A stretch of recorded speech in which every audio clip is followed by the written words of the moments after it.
Welcome to the Edward Jones Beat Reporter's Inbox on MLB.com. I'm Adam Berry, the Pirates beat reporter for MLB.com, with Emily asking the questions. Emily, what do we have first? Bob asks, how can the Pirates rebound from the loss of Josh Harrison? That's a great question. It's something they're going to have to deal with right away. You saw it last night. They plugged in Adam Frazier to the leadoff spot starting at second base. It seems like they're going to kind of roll with a by-committee approach there at second base with Adam Frazier, Sean Rodriguez, and Max Moroff, who they called up from AAA when they put Harrison on the DL.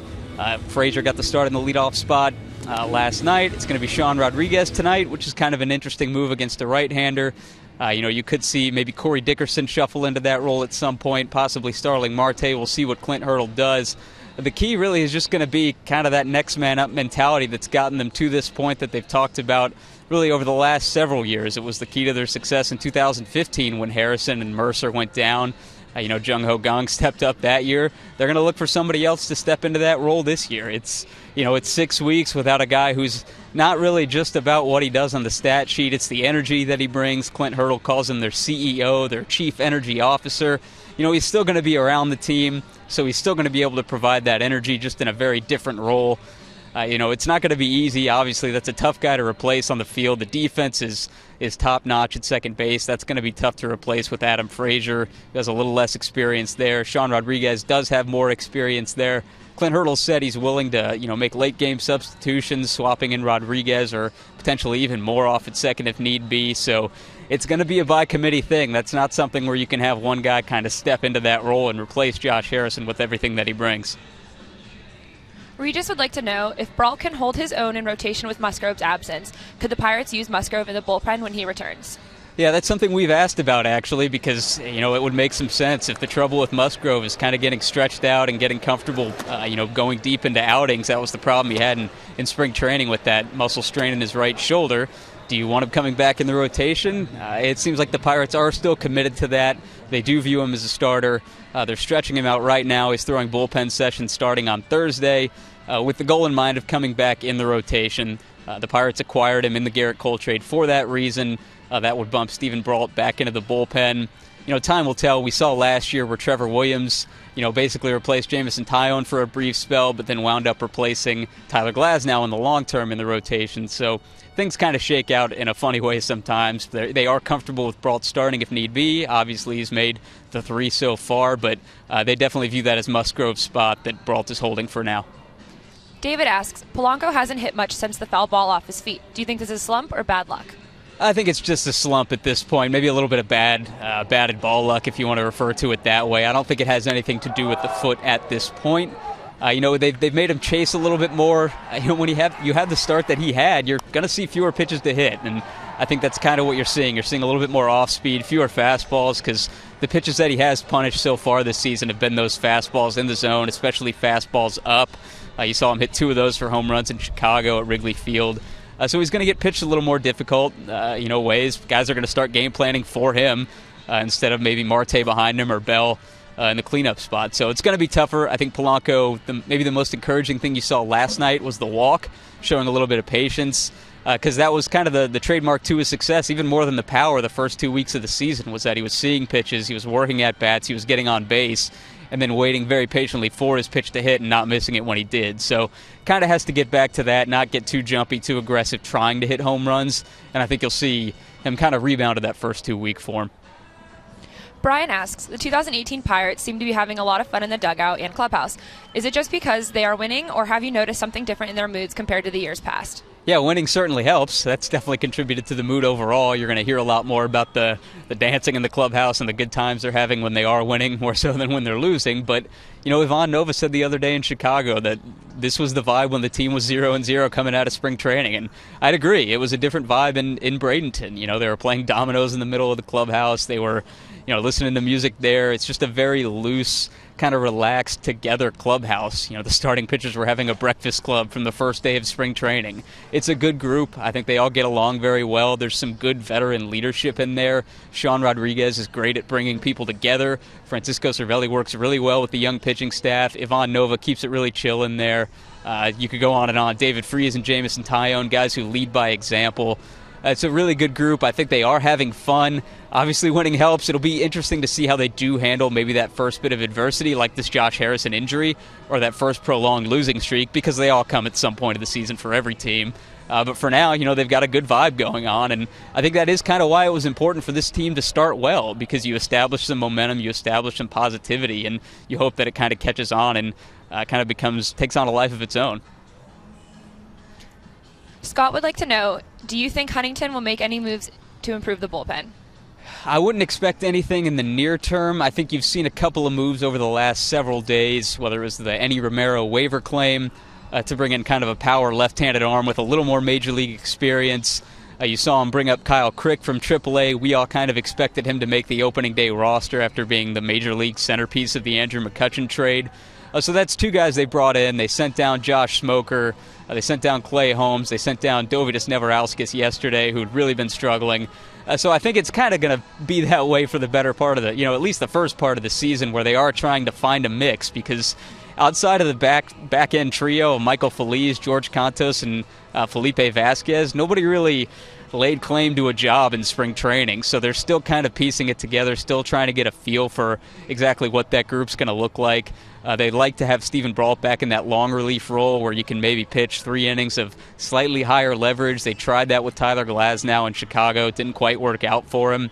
But I think they like the pieces they have. They're just still sort of moving them around to try to figure out what they can do. If you want to talk about later in the season, if they're still contending and it's July, maybe even June, sure, you could see Huntington maybe be aggressive if that is the missing piece for a contending team. But for now, I think this is kind of the group. You might see opportunistic moves like the Enny Romero waiver claim, but I wouldn't expect anything significant at this point. This is kind of the group that they have. Vic asks, is Tyler Glasnow's future a bullpen arm, or will he ever get the chance to start?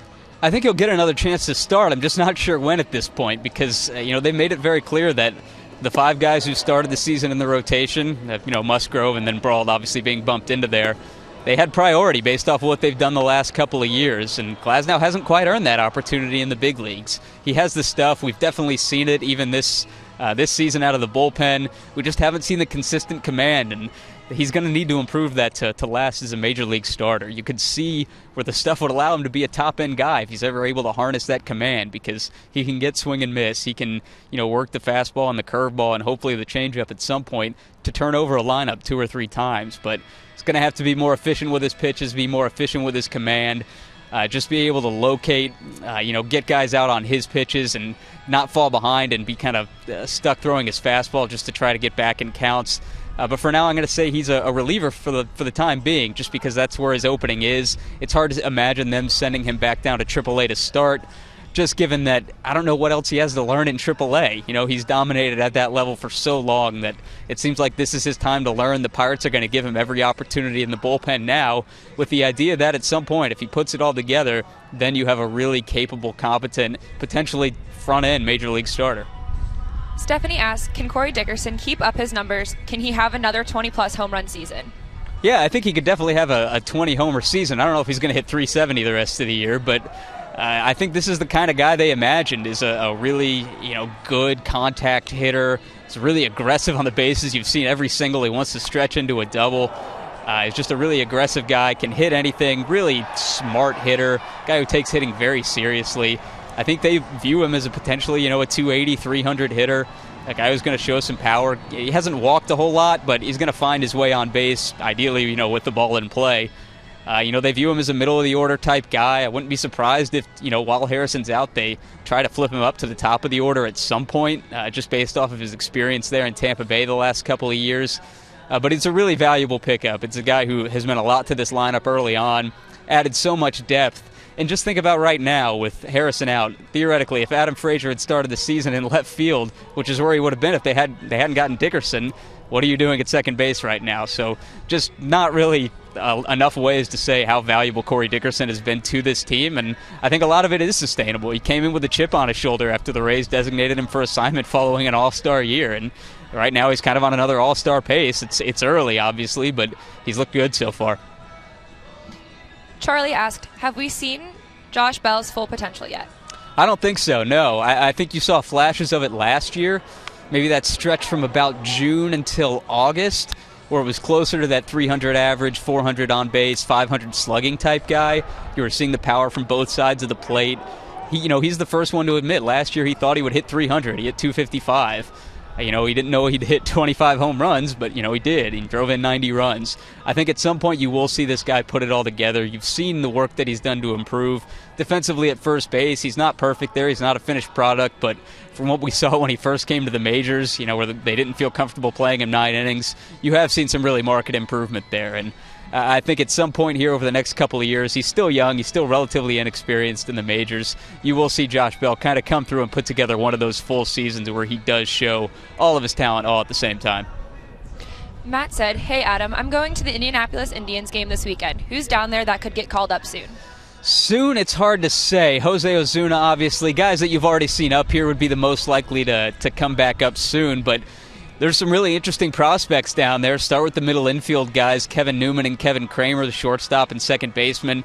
I was really impressed with Kevin Kramer in spring training. He was a swing change guy from a couple of years ago in the offseason. Showed a lot of power without sacrificing his contact and on-base ability. A really interesting prospect, and they flipped him over to shortstop in the Arizona Fall League. He's going to play second base for the most part in AAA, but really interesting prospect. Newman was a first-round pick a couple of years ago. A shortstop could be the heir apparent to Jordy Mercer, potentially as soon as maybe September, definitely next year, you would think. And then Austin Meadows is obviously the biggest guy, the outfielder, long viewed as the successor to Andrew McCutchen. Didn't quite get that right away, but you would think that a major league call-up is in his future potentially this year. He looked good in spring training again, guy with all the talent in the world. You hope that he can stay healthy and put it all together for a good full year in AAA, turn the league over once or twice and kind of see what he's able to do there. I'd also keep an eye on Nick Kingham. He was the International League Pitcher of the Week this past week. He's looked really good. He was a guy who came into spring training very motivated. He got a fourth option for the minor leagues. He didn't want to go back there. He did. Obviously, he's really doing everything that he can to prove that he's ready now. And I wouldn't be surprised if you see him at some point later this summer, whether it's in a spot starting role or potentially in kind of a Clay Holmes, long relief, need a guy up from Indy to provide innings in the bullpen situation. Paul would like to know who has more wins this year, Talon or Williams? I'm going to say Jamison Tyone at this point because you've seen the stuff so far. He's got that sort of ace potential. He's looked great. He came in motivated. The fastball is there. You've seen him kind of expand to become a little bit less predictable. The curveball's there. The delivery is streamlined, which is not a thing I thought that he needed to do, but he's really just worked to improve in so many ways. It's a guy that basically everybody who knows him has said that if he can put together a full, healthy season, you're going to see potentially ace, top-of-the-rotation type numbers. So I'm going to go with Tayo, and I think Trevor Williams is going to have a really good season. You've seen a really impressive start so far. The guy knows how to pitch, so I think good things are in store for both of them, but I would pick Tayo and probably having the higher win total at this point. Thanks for watching the Beat Reporters Inbox on MLB.com, presented by Edward Jones. Tune in again next time.